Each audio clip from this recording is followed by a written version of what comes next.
प्रगति Mayapuri cut में आपका स्वागत है। इन दिनों कोरोना के केसेस बढ़ते ही जा रहे हैं।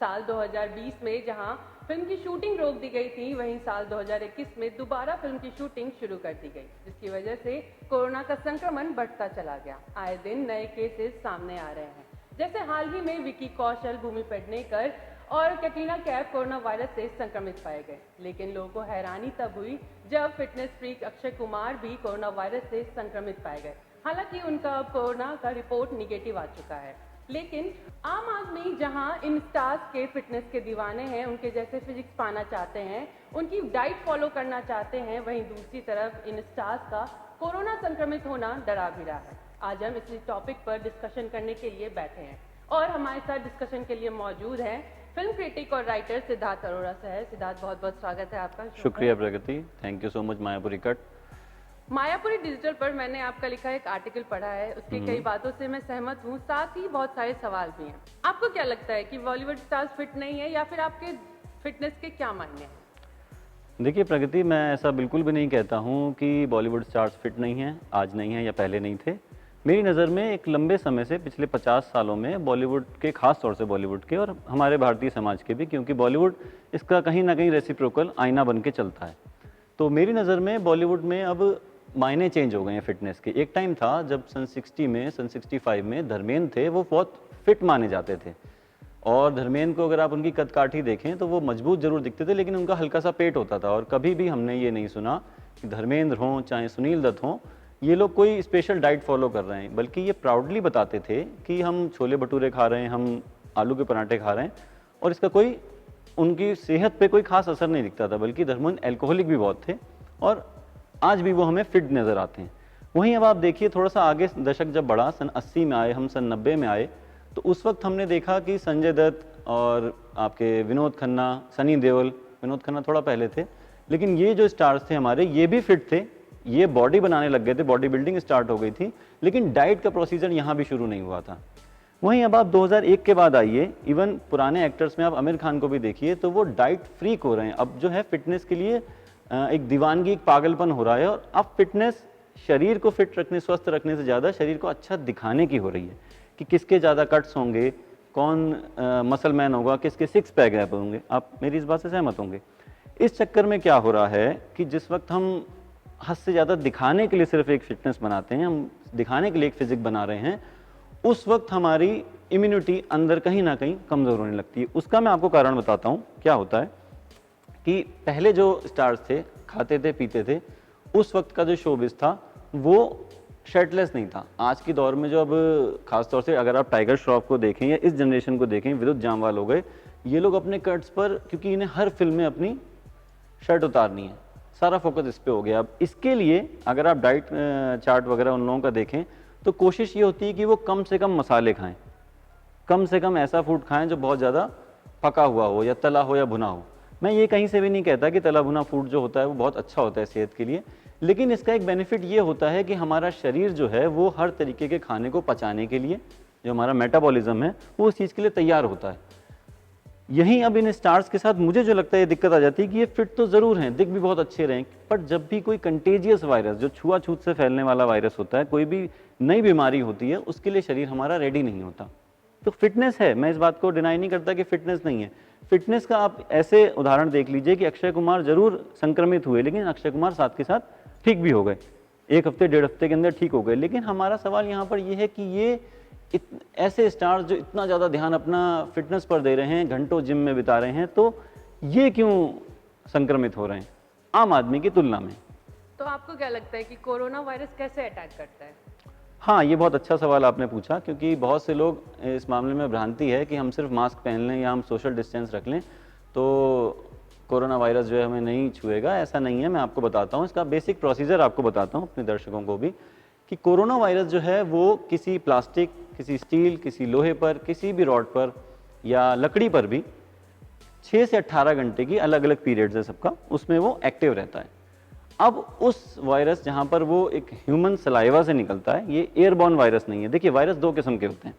एक वायरस होते हैं एयरबॉर्न, वो हवा में फैले होते हैं, जैसे हमारा जो एटमॉस्फेयर है इसमें भी प्रोटीन होता है, प्रोटीन मॉलिक्यूल्स होते हैं, इनमें वो 50 नैनोमीटर्स एक साइज होता है, उससे भी छोटी मात्रा में एक वायरस होता है, वो फैलता है। वो उसके लिए सबसे ज़रूरी होता है मास्क, जब कोई आपके वातावरण में, आपकी हवा में घुल जाए। लेकिन कोरोना वायरस, कोविड-19 वायरस, ये इससे बिल्कुल अलग है।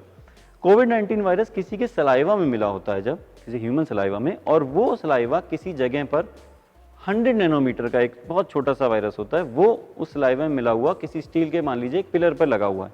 अब मैं जाता हूँ, मेरा उस पिलर पर हाथ पड़ता है, तो वो मेरे हाथ में आ गया है, लेकिन अभी मुझे कोरोना इफेक्ट नहीं करेगा। मेरे को कोरोना इफेक्ट कब करेगा? जब मैं वही हाथ अपना आँख में, नाक में या मुंह में लगाऊं। उसके बाद भी मैं आपको बताता हूं कि ये भी, इसकी भी श्योरिटी नहीं है कि इसके बाद कोरोना हो ही जाए। इसीलिए ऐसा हो रहा है कि एक घर में अगर 5 लोग हैं तो 5 में से किसी 2 को कोरोना हो गया तो 3 को नहीं हुआ है। क्यों हुआ है उसका रीज़न मैं आपको बताता हूं कि कोरोना, आपका वायरस जो है आपके शरीर में जरूर आ गया है, दाखिल हो गया है, लेकिन हमारी जो रोग प्रतिरोधक क्षमता होती है, हमारी जिसे हम इम्यूनिटी पावर कहते हैं, वो उसको एंटर करते ही उसको डिस्ट्रॉय कर देती है। ये रोग प्रतिरोधक क्षमता जो है, इसमें बहुत बड़ा योगदान होता है हमारे मसालों का। जो मसाले खा रहे हैं उससे हमारी, क्योंकि हम उसी हिसाब से अगर मेहनत भी कर रहे हैं तो हमारा मेटाबॉलिज्म इन चीज़ों के लिए, नई चीज़ों के लिए, किसी भी प्रकार के नए वायरस हो गए या नया खाना हो गया।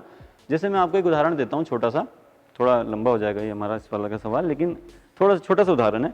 आपने सुना होगा कि जो लोग सिर्फ डिस्टिल वाटर पीते हैं, जो लोग सिर्फ साफ पानी पीते हैं, वो अगर कभी किसी गाँव ग्राम में चले जाएँ और वो पानी पी लें वहाँ का लोकल, तो उनका पेट खराब हो जाता है, उनको दिक्कत हो जाती है। नहीं, अब वही सोचिए जो हम लोग हैं, हम रेगुलर लोग हैं, हम हर जगह का पानी पी रहे हैं, कुछ भी खा रहे हैं, तो हम किसी भी नई जगह जाते हैं तो क्या हमें ऐसी दिक्कत होती है? नहीं होती। क्यों नहीं होती? क्योंकि हमारा शरीर जो है वो हर, कह लीजिए कि एक वार के लिए, हर वायरस के लिए, हर बैक्टीरिया के लिए खुद को प्रिपेयर कर चुका होता है। वहीं हमारे स्टार्स जो होते हैं वो इतनी बैलेंस डाइट लेते हैं। अब आप एक बात सोचिए, अक्षय कुमार हैं, वो इतने बड़े स्टार हैं, उनके 10-10 तो कम से कम उनकी क्लीनिंग स्टाफ होता है, सिवाय डायरेक्टर के या क्रिएटिव डायरेक्टर के कोई उनके पास नहीं आ सकता शूटिंग टाइम में। उसके बावजूद वो वायरस उनको कैसे इफेक्ट कर जाता है, ये सवाल बहुत बड़ा है। तो इसका रीज़न यही आता है कि उनकी इम्यूनिटी जो है, उनका शरीर स्ट्रक्चर जो है, जो उनका मेटाबॉलिज्म है, वो ऐसा हो गया है कि वो किसी भी नई चीज़ के लिए खुद को प्रिपेयर नहीं कर पाता है। ऐसे फैलता है कोरोना वायरस। ओके, एक स्टार्स और एक आम इंसान की जिंदगी बहुत अलग होती है। बिल्कुल।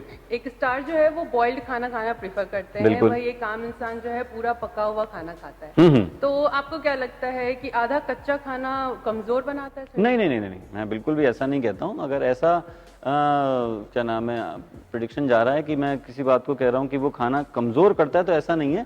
कमजोरी और ताकत के भी यहाँ पर 2 मायने हो गए हैं। जैसा मैंने आपको पहले आपके सवाल के जवाब में बताया कि अब कमजोर दिखना ज्यादा बुरा है कमजोर होने से। कमजोर होना और दिखना, मैं आपको बताता हूं इन दोनों चीजों में फर्क कैसे है। कमजोर होना वो होता है कि मैं कहीं जा रहा हूं, मेरे चोट लग गई, मैं गिर गया और मुझे बहुत टाइम लग रहा है उस चीज को रिकवर करने में, या कोई भी बीमारी मुझे आए दिन लग जाती है, मैं बीमार पड़ जाता हूं, ये कमजोर होना है। कमजोर दिखना क्या होता है कि कोई आदमी बहुत स्लिम ट्रिम है, या कोई आदमी बहुत अनहेल्दी दिख रहा है उसको, कि वो लगता है कि इसमें ताकत नहीं होगी। वही जो मैंने आपको बताया कि ताकत होना ना होना शारीरिक रूप से और एक दिखावे के लिए, आकर्षण के लिए बिल्कुल अलग चीजें हो गई हैं। अब जो स्टार्स चल रहे हैं, जो अपना अधपका खाना खा रहे हैं या उबला खाना खा रहे हैं, उसके पीछे उनकी वजह यह है कि वो कम से कम नमक खाएं। नमक की वजह से मैं आपको बताता हूँ, आपने गजनी के टाइम पर आमिर खान का एक इंटरव्यू देखा होगा। आमिर खान ने बताया था कि वो 15 डेज तक पानी नहीं पिया था उन्होंने। क्यों नहीं पिया था? क्योंकि उनको जिस वक्त शूटिंग करनी थी, अपने 6 पैक एब्स दिखाने थे। जब हम नमक खाते हैं तो हमें प्यास ज़्यादा लगती है, हम प्यास ज़्यादा लगती है, हम ज़्यादा पानी पीते हैं तो हमारा थोड़ा सा पेट बाहर आता है, और जो एब्स हमें कैमरा के सामने आने चाहिए वो नहीं आते हैं। देखिए, दोनों चीज़ों में बिल्कुल फ़र्क समझिए कि ये लोग जो कर रहे हैं अपनी जगह सही है, क्योंकि वो स्टार्स हैं, उन्हें अपनी एक फिल्म की प्रिपरेशन करनी है, पर इनसे बहुत से आम लोग इंस्पायर्ड होते हैं, इनसे इन्फ्लुएंस लेते हैं। अब जो एक आदमी जैसे डायरेक्टर साहब है हमारे, अब इनको ऑफिस आना है, ऑफिस से घर जाना है, ये इनका लाइफ शेड्यूल है। इनके लिए सबसे बड़ा टारगेट क्या है कि ये एक टाइम पर मेट्रो पकड़ लें। ये इनका टास्क है, ये इनका रोल है। अगर हम एक आम इंसान का भी रोल लेके चलें तो ये इनका रोल है। लेकिन होता क्या है इसमें कि आम इंसान भी एक्सरसाइज वही कर रहा है जो एक स्टार कर रहा है। वो कोशिश कर रहा है कि उसी डाइट को फॉलो करूं जो एक स्टार फॉलो कर रहा है, लेकिन उसका लाइफ स्टाइल वो नहीं है। उसके लाइफ में वो नहीं है कि वो अब चाहे तो 15 दिन जॉब करने के बाद 15 दिन आराम कर सकता है, ये नहीं है। इस वजह से वो अपनी हेल्थ खराब करता है, क्योंकि वो अगर जो उसका घर का खाना नॉर्मल बन रहा है, पका हुआ खाना है, वो शायद एक उस आदमी को नुकसान करे जो शोबिज में है, उसको एब्स ना दिखाई दें, लेकिन घर का वही पका हुआ खाना जिसमें पूरी तरीके से मसाले पड़े हैं, हल्दी पड़ी है, जायफल है, आपका दालचीनी होती है, उसमें लाल मिर्च होती है, हरी मिर्चें होती हैं, ये सब चीज़ें हमारे शरीर को कहीं ना कहीं फ़ायदा देती हैं, हमारा टेस्टोस्टेरोन लेवल बढ़ाती है, जैसे हमारी हरी मिर्ची होती है। इन चीज़ों को छोड़ने के बाद हमें, क्योंकि शरीर दिखाना नहीं है, ऑफिस में बैठ के कोई आम इंसान शरीर नहीं दिखाता है, तो यहाँ सबसे बड़ा इन दोनों में, स्टार्स में और हमारे आम जिंदगी के लोगों में फ़र्क आ जाता है कि वो उसको फॉलो ज़रूर करते हैं लेकिन वो उनके लिए यूज़फुल नहीं है। उन्हें अपनी वो एक्सरसाइज फॉलो करनी चाहिए जो उनके जीवन में काम आए। ओके, मेरा आपसे आखिरी सवाल ये है कि ये जिम, प्रोटीन पाउडर, ये डाइट वगैरह, ये केवल एक बिजनेस है? पूरी तरीके से नहीं तो हाँ 70% है, बिल्कुल बिजनेस ही है। क्योंकि देखिए जिम जो हमें बनाता है, मैंने फिर आपको मैं वही पहले सवाल के जवाब में ला रहा हूँ, जिम हमें बनाता है देखने के लिए मजबूत, कि हम दिखें। वहीं अगर आप सिर्फ घर के अपनी छत पर ही व्यायाम करते हैं, जैसे लोग एक ज़माने में योग करते थे, आज भी फिर से योग का दौर बढ़ रहा है, योग करते थे, तो उस चीज़ से हमारी बुद्धि भी खुली रहती थी और हमारा शरीर भी स्वस्थ रहता था। मैं आपको आपकी इसी बात से एक चीज़ और बताऊं कि आज के टाइम में क्या हो रहा है, अब जो लोग मिल रहे हैं हमें, वो अपने अनुभवों पर नहीं चल रहे हैं। अभी मेरी इस बात पे देखिए, जो लोग देखेंगे वो सबसे पहले गूगल चेक करेंगे कि क्या वाकई एम्स के किसी डॉक्टर ने ऐसा कहा है कि कोरोना ऐसे फैलता है। वो ये चेक नहीं करेंगे क्या वाकई उनके साथ हुआ है, कि हाँ उनकी फैमिली में किसी को हुआ बट उन्हें नहीं हुआ, क्योंकि वो अपने टच का ख्याल रख रहे हैं। हम मास्क जरूर पहन रहे हैं, मास्क को लेकर मैं आपके सवाल से थोड़ा सा साइड में जा रहा हूँ, पर मास्क को लेकर एक छोटी सी चीज़ आपको बताता हूँ। जो मास्क हम पहने हैं वो मैक्सिमम उसमें ब्रीथिंग के लिए 300 नैनोमीटर के स्पेस चाहिए होता है कम से कम। बाकी हमारे जो कपड़े के मास्क हैं तो 500 से 600 नैनोमीटर तक भी हैं। और मैंने आपको सबसे पहले बताया कि जो कोरोना वायरस है उसकी जो चौड़ाई है, मतलब जो उसका साइज है, वो 100 नैनोमीटर है। अब आप खुद सोचिए एक सांस में वो आ सकता है। तो जैसा मैंने आपको मास्क के बारे में बताया अभी कि मास्क जो है एक बहुत बड़ा प्रोपेगेंडा है, इससे ज़्यादा ज़रूरी ग्लव्स हैं, पर हम ग्लव्स रेगुलर नहीं पहन सकते, इसलिए गवर्नमेंट ने मास्क का चलन कर दिया। इसी तरह आपका जो सवाल था कि भाई प्रोटीन पाउडर है या जिम है, उनसे ज़्यादा ज़रूरी हमारे लिए जो नेचुरल फूड होता है, नेचुरल फूड से हम जितना ज़्यादा प्रोटीन एक्सट्रैक्ट करें वो बहुत ज़रूरी होता है। पर पूरी तरीके से मैंने इनको गलत नहीं कहा, मैंने आपको बताया 70% ठीक है। क्यों? क्योंकि आजकल जो हमें फूड मिल रहा है वो भी बहुत ज़्यादा ये कह लीजिए केमिकल बेस्ड है, यूरिया बहुत ज़्यादा मिला होता है। अब हम इस टॉपिक को बिल्कुल ही एग्रीकल्चर पे ना ले जाएं, इसलिए मैं आपको शॉर्ट में बताता हूँ कि आज जो फूड मिल रहा है उसमें प्रोटीन अगर आपको लिखा भी दिख रहा है ना, अगर आप एक पैक्ड फूड लेते हैं उसमें आपको लिखा दिख रहा है कि 5% इसमें प्रोटीन है, तो यकीन मानिए 1% से ज़्यादा नहीं होता है। तो अब यहाँ जिन लोगों को ज़रूरत है कि उनकी भागती दौड़ती ज़िंदगी है, उन्हें थोड़ा सा सप्लीमेंट और इन सब की ज़रूरत पड़ती है। लेकिन हमारे लिए सबसे ज़रूरी है कि हम जो भी डाइट लें, जो भी चीज़ कर रहे हैं, उसकी एक लिमिटेशंस बांधे रखें। हम जिम भी जा रहे हैं तो उसकी एक लिमिट हो, हम जो एक्सरसाइज कर रहे हैं उसकी एक लिमिट हो, हम फ्रीक ना हो जाएं। जैसे हम आजकल एक फिटनेस फ्रीक शब्द है वो बहुत प्राउडली लिया जाता है, इसमें कोई प्राउड की बात नहीं है। फ्रीक का अगर आप अमेरिकन इंग्लिश से अनुवाद देखें तो वो एक पागलपन या सनकी के रूप में होता है। तो ऐसी सनक का कोई फायदा नहीं है। हम जो स्टार्स हैं उनसे इंस्पायर्ड हों, बिल्कुल हों, लेकिन उनकी अच्छी चीज़ों से। ये मेरा कहने का मतलब है। थैंक यू सिद्धार्थ हमसे बात करने के लिए। और थैंक यू सो मच आपके लिए मास्क पहने, सैनिटाइजर का इस्तेमाल करें और सोशल डिस्टेंसिंग का पालन करें, और साथ ही साथ देखते रहें माया थोड़ी कट।